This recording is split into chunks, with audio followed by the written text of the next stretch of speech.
And this was the first, I think, truly integral framework.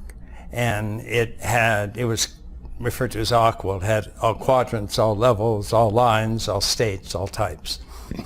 And these were the 5 elements that showed up consistently in world cultures in explaining reality, human being, external reality, and so on. And so these were things that if you wanted to have a truly comprehensive or integral framework, you at least needed to say something about these 5 dimensions. And some of them were already known, but some of them were, in a sense, relatively speaking, new discoveries on my part. And in particular, it was the notion of the 4 quadrants, that moment to moment, reality and every phenomena in it has 4 dimensions, inside and an outside, in the singular and the plural form. So this gives every phenomena an experiential or intentional dimension, a behavioral dimension, a system or social dimension, and a cultural dimension, or I, we, it, and its. And just seeing those 4 dimensions was extraordinary breakthrough in a lot of ways, because every time you went to a human discipline, you could find schools, sub-schools of that discipline that fit in one of the 4 quadrants. And all 4 of them then were really fighting, saying, no, this is the correct way to view education or politics or law or psychiatry or whatnot.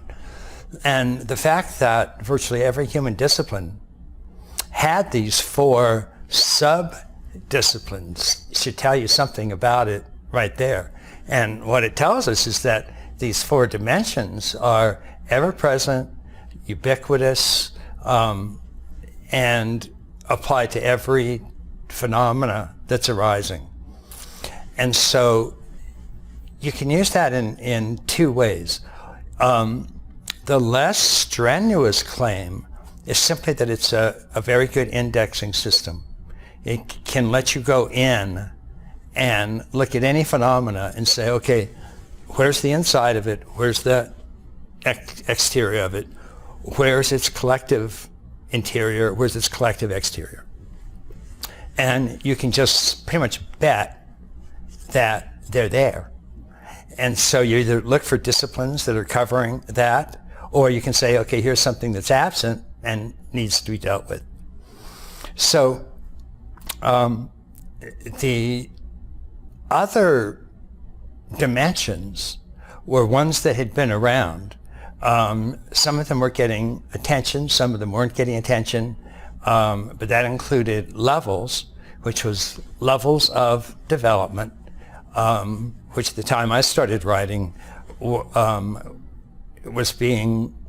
was undergoing a very, very strong attack by the postmodernists, who considered any of these sort of hierarchical levels to be nasty, oppressive ranking systems, which was just the opposite for growth hierarchies.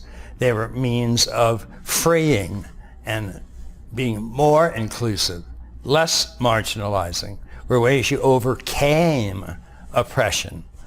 And throwing those out was really a catastrophe. It was throwing out the means of liberation, the means of inclusion, the means of stopping oppression. And so that was really kind of disastrous. But we did have several models of human development right up until that period, about 2 decades ago. And those are ones that were very important to be included. So that was the levels part, the developmental levels. Developmental lines was a relatively new concept. Anna Freud was the first to use it.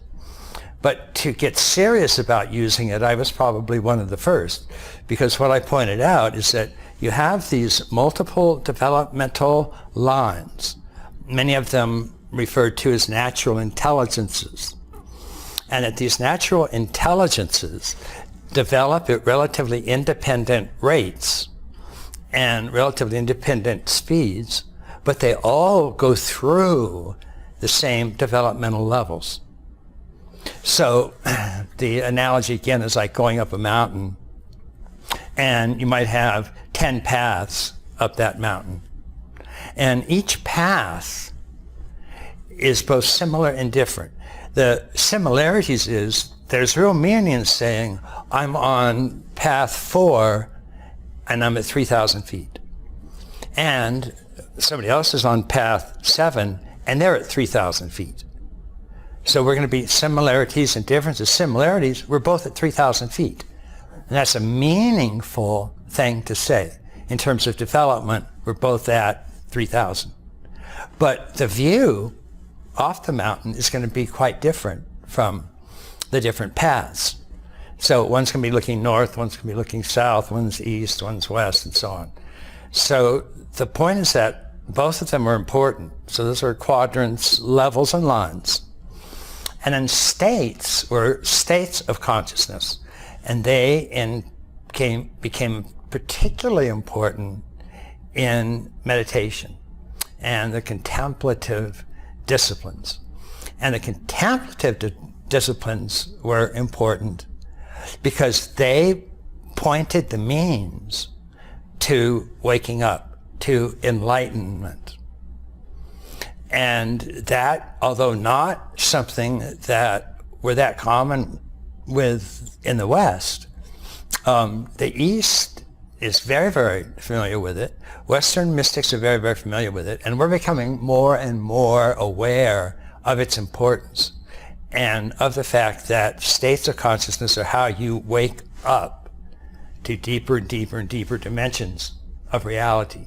In fact, the claim is to ultimate reality itself is known through developing states of consciousness. And then types is just that there are types of psychology, types of personality, types of political systems, type of social system, and so on. And it was just kind of a catch-all, but an important one to allow us to round out any integral look at what was going on.